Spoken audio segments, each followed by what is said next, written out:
আপকি আদালতে film star ইরফানের ওপর অভিযোগ হলো যে ইনি ফিল্ম জগতের রীতি ভেঙে ফেলতে চাইছেন। ইরফান, আপনি বলেছিলেন যে কখনো কখনো টাকার জন্য কাজ করতে হয়, আর যখন টাকার জন্য আপনি কাজ করেন তখন আপনার খুব দুঃখ হয়, ব্যাপারটা পেইনফুল হয়। কিন্তু আমাদের ইন্ডাস্ট্রির নিয়ম তো এটাই যে প্রত্যেক বড় স্টার শুধু টাকার জন্যই কাজ করেন। আমি এটা মনে করি না যে প্রত্যেকটা বড় স্টার টাকার জন্যই আমার তো করে। মনে হয় 100 কোটি না পেলে বড় স্টার হওয়া যায় না। ওটা একটা অদ্ভুত অভিশাপ চাপিয়ে দেওয়া হয়েছে সিনেমার উপরে। নিয়মকানুন ভাঙাটা হয়তো আমার জন্মগত অধিকার। এটা আমাকে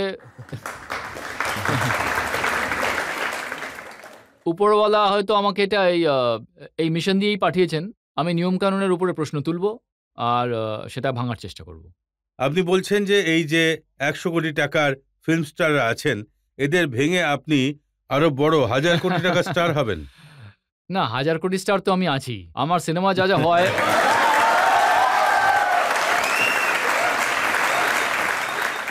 আমার শুধু বক্তব্য এটাই যে দেখুন, এটা একটা অদ্ভুত সংমিশ্রণ সিনেমা।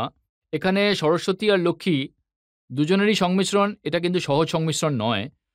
আর একটা গল্পের যে মাধ্যম রয়েছে সেটা একটা পবিত্র মাধ্যম। এর মাধ্যমে আমি এই কোটি কোটি মানুষের মনে জায়গা করতে পারি। এটাই হচ্ছে এর শক্তি। আমি আপনাকে এমন এক্সপেরিয়েন্স দিতে পারি যেটা আপনি 10 বছর পর্যন্ত মনে রাখবেন।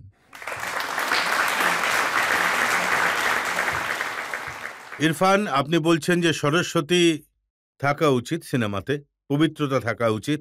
তাহলে মল্লিকা শেরাওয়াতের সঙ্গে আপনি যে হিজ করেছিলেন তখন সেখানে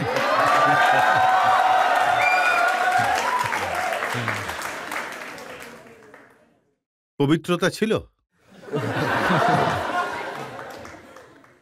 ওটাতে লক্ষ্মী দেখতে পাচ্ছিলাম আমি।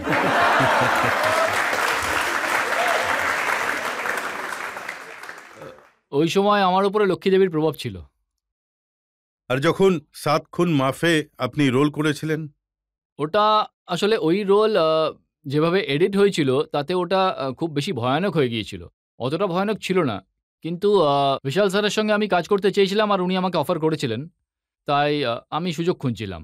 যদিও আমার রোলটা পছন্দ হয়নি। যখনই উনি আমাকে বললেন ওয়াইফ বিটার, আমি বললাম, "না রে ভাই, আমি কি করব এবার?" আমার মনে হয়েছিল যে এটা আমি কি এক্সপ্লোর করব? এখানে আমি কি শিখতে পারবো? মেয়েদেরকে মেরে নিজের বউকে পেটাচ্ছে। কিন্তু আমি সেটা নিয়ে কিছু ওয়ার্কআউট করেছিলাম। কিন্তু সেটার ব্যাপারটা হলো এডিটিং এ অনেক কিছু ওই জিনিসগুলোকে বাদ দিয়ে দেওয়া হয়েছিল। তাই কিন্তু এটা তো ঠিক যে আপনি অনেকগুলো এরকম সিনেমায় সাইন করেছেন যেগুলো আপনি আদৌ করতে চাননি, কিন্তু শুধু টাকার জন্য, আর সিনেমাগুলো তেমন চলেনি। হ্যাঁ, এরকম হয়েছিল। কিন্তু এটা কি বলুন তো, আ এটা তো জীবন। এখানে অনেক ধরনের অভিজ্ঞতার জন্যও মানুষ করে থাকে। আমি সবগুলো তো জানি না যে এটা হিট হবে কি হবে না। এই আচ্ছা, সিনেমাটাও এরকম কোন সিনেমা আছে যেটা আপনার মনে হয়েছে যে সত্যি সত্যি এটা আমার করা উচিত হয়নি? অনেকগুলোই আছে। ওগুলোর নাম নেওয়া ঠিক হবে না। কারণ যে ডিরেক্টর আছেন সে বেচারা তো পরিশ্রম করেই তৈরি করেছিলেন। তাই ওনাকে কেন বদনাম করব এখানে? অনেকগুলো সিনেমা এরকম আছে যে সেটে ঢুকতেই মনে হয়েছে খুব বড় ভুল হয়ে গেছে আমার। আর কিন্তু কারণ যেহেতু আপনি টাকা নিয়েছেন, আপনি সাইন করেছেন, আর লোকেরা যা করে আপনাকে নিয়ে চর্চাও বেশি করে। হ্যাঁ, তাই জন্য সেটা পূরণ করতে হয়। একটা প্রফেশনাল কমিটমেন্ট হয়ে যায়।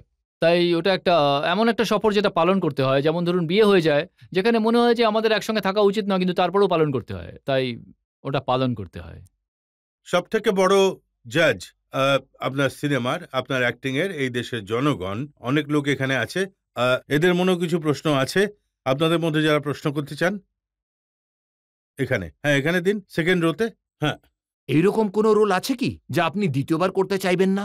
ওই জয় হনুমানে যেটা করেছিলাম। Thank you sir, thank you. Sir, আপনার মুভি ছিল থ্যাংক ইউ। হুম। তাতে আপনার হয়তো মনে আছে যে আপনার ডায়লগ ছিল যে আপনি আপনার চেয়ে ভালো মেয়েদের আর কেউ চেনে না। ঠিক কথা, ঠিক কথা। তো স্যার, এই ব্যাপারে আপনার কাছ থেকে আমি কিছু জানতে চাইবো, কিছু টিপস। একটা টিপ দিচ্ছি আপনাকে। দেখুন, আসলে আমরা হলাম, আপনি একটা মানুষের মধ্যে ওই একজন পুরুষের মধ্যে পুরুষও থাকে, মহিলাও থাকে। একদম আর একদম। একজন মহিলার মধ্যে মহিলাও থাকে, পুরুষও থাকে। নিজের ভিতরে থাকা মহিলাটাকে বুঝুন।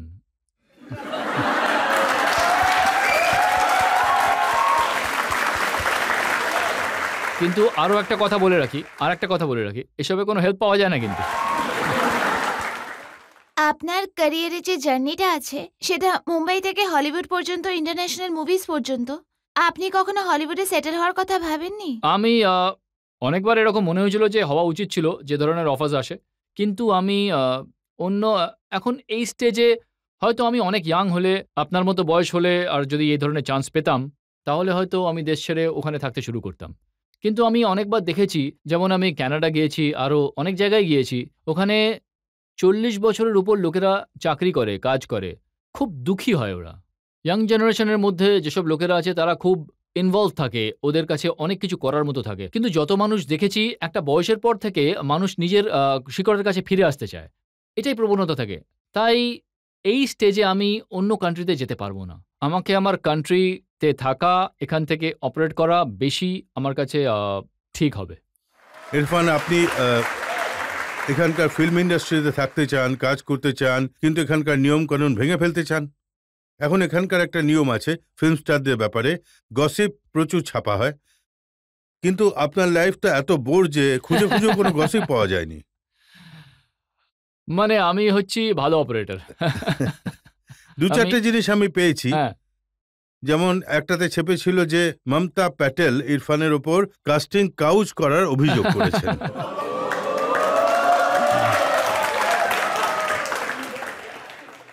আমার এখনো এরকম যোগ্যতা হয়নি যে আমি কাউকে বলবো যে একে রোলটা দিয়ে দাও আর ও সে রোলটা পেয়ে যাবে। তাই এই জন্য কাস্টিং কাউচে মানে এখনো সুযোগ পাইনি, সুযোগ পেলে তখন বলবো। আরো একটা খবর ছেপেছে যে মাহিকে নিয়ে ইরফান আর তিগমাংশুর মধ্যে বিভেদ তৈরি হয়েছে।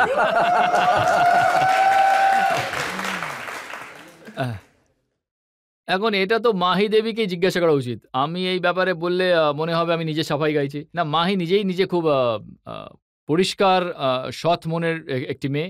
আর আমার মনে হয় না যে তিগমাংশু আর আমার মধ্যে বিভেদ তৈরি করার জন্য কোনো মেয়ের দরকার পড়বে। আমাদের বিভেদ হলে এমনিতেই হয়ে যাবে, না হলে কারোর দ্বারাই সম্ভব নয়। শুনেছি অনেক বন্ধু আছে আপনার। আমার অনেক কাছের বন্ধু আছে। আমার একমাত্র বন্ধু ও, যে আমাকে অনেক কিছু শিখিয়েছিল, আর যার সঙ্গে আমি আমার যদি ভালো লাগে আমি প্রত্যেকটা জন্মে ওর সঙ্গে বন্ধুত্ব রাখবো। আর ওর আমার ইচ্ছে, আমার ক্ষমতা থাকলে আমি ওকে কিনে আমার বাড়িতে রেখে দেবো। কিন্তু আপনার নিজের লাইফটা এত বোরিং লাগে না যে এত খোঁজার পরেও অতি কষ্টে দুটো গসিপ পাওয়া গেছে আপনার ব্যাপারে? আমি ওটাই তো বলছিলাম যে এসব করে কোনো লাভ নেই। আমি বোঝার চেষ্টা করেছি, আমি চেষ্টা করিনি। আমি মহিলাদের বোঝার চেষ্টা করেছি, আর যেটা চেষ্টা করার দরকার ছিল সেটা আমি করতে পারিনি।